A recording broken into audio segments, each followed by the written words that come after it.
Now in this lesson we take a look at 1/2. Example 1. We're asked to colour 1/2 of each shape. Well, there's a rectangle there. To colour 1/2 of that, we could colour the left side there.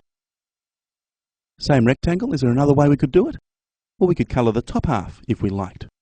Alright, there's a few different answers that would be right for that. Now what about this triangle? If I'm thinking, well, let's colour that in, that looks like a half, but tell you what, it's not.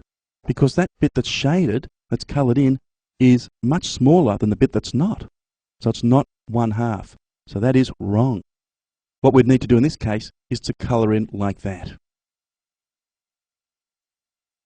Example 2. Colour 1/2 of this group of stars.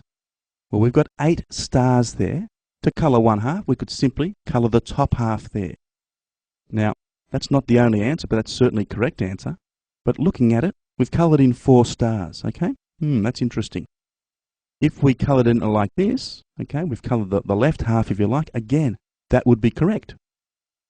There's a few ways of doing it. We could colour it like that. That's still 1/2 coloured in, correct?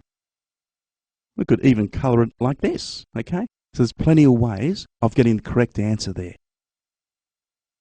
Example 3. Find 1/2 of 6 rocks. Well, we've got some rocks there, okay? They're all on top of each other. We're going to move them around. We're going to count out 6.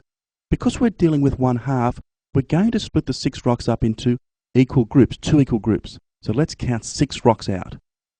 1, 2, 3, 4, 5, and 6. Okay, we've got 6 rocks there, so let's get rid of any remaining rocks. So 1/2 of 6 rocks, if we look, we could see that each of the groups have got 3. So 1/2 of 6 rocks is in